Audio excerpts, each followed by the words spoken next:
नमस्कार दोस्तों।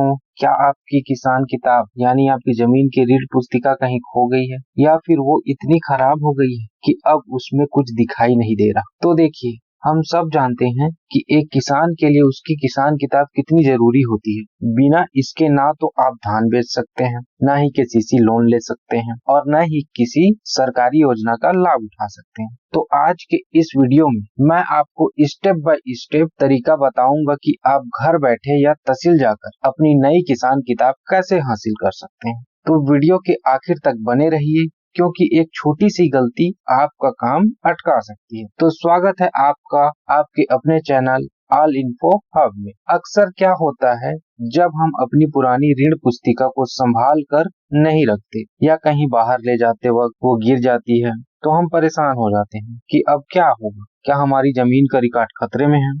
तो बिल्कुल नहीं। सरकार के पास आपकी जमीन का सारा डाटा डिजिटल रूप से सुरक्षित है।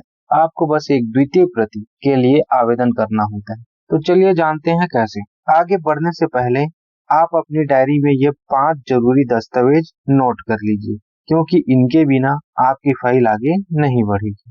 सबसे पहले पुलिस को सूचना।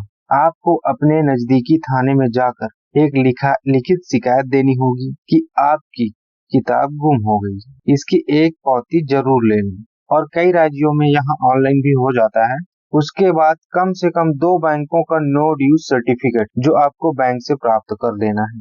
अगर नो ड्यूज क्या होता है आपको नहीं पता तो कमेंट करिए, मैं अगली वीडियो में आपको बता दूंगा। तीसरा है शपथ पत्र। आपको 50 रुपए के स्टाम्प पेपर पर नोटरी से एक शपथ पत्र बनवाना होगा। इसमें साफ लिखा होना चाहिए कि मेरी ऋण पुस्तिका या किसान किताब गुम हो गई, और अगर भविष्य में पुरानी किताब मिलती है तो मैं उसे विभाग को सौंप दूंगा।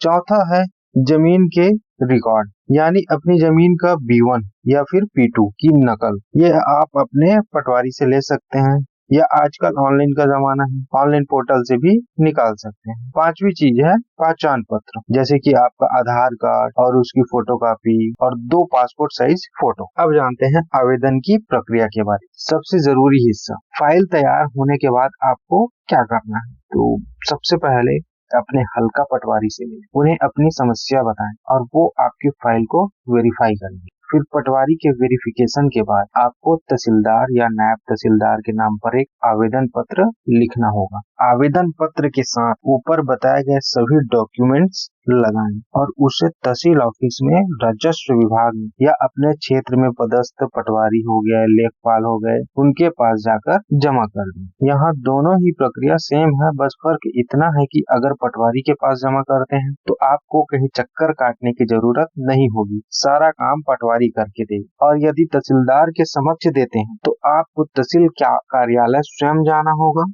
और 1 या 2 पेशी भी अटेंड करना पड़ सकता है। मैं यही सलाह दूंगा कि आपको स्वयं जाकर काम करना चाहिए, क्योंकि इससे बीच के बिचौलियों से बचा जा सकता है। स्टेप चौथा है, अगर आप तहसील कार्यालय में आवेदन देते हो तो वहां आपको एक सरकारी चालान या रसीद कटवानी होगी। आमतौर पर इसकी फीस बहुत कम होती है, 100 रुपए के अंदर में हो जाता है। इन सारी दस्तावेजों जमा होने के बाद पुष्टि के लिए तहसीलदार आपको 1 या 2 पेशी बुला सकता है, जिसमें स्वयं साक्ष्य बनकर आपको जाना होगा। अब आते हैं स्टेप 5 में। तो सब पुष्टि होने के बाद तहसीलदार पटवारी के लिए आदेश जारी करेगा। उसके बाद पटवारी आपकी नई किसान किताब बनाकर आपको दे देगा, जिस पर द्वितीय प्रति की सील लगी होगी। अगर आप चाहें तो आप भूया पोर्टल का उपयोग कर सकते हैं, या फिर आप किसी भी चॉइस सेंटर जाकर भी इसकी जानकारी ले सकते हैं। हालांकि साइन और सील के लिए अंत में आपको तहसील कार्यालय ही जाना पड़ेगा। दोस्तों, एक और बात बता दूं,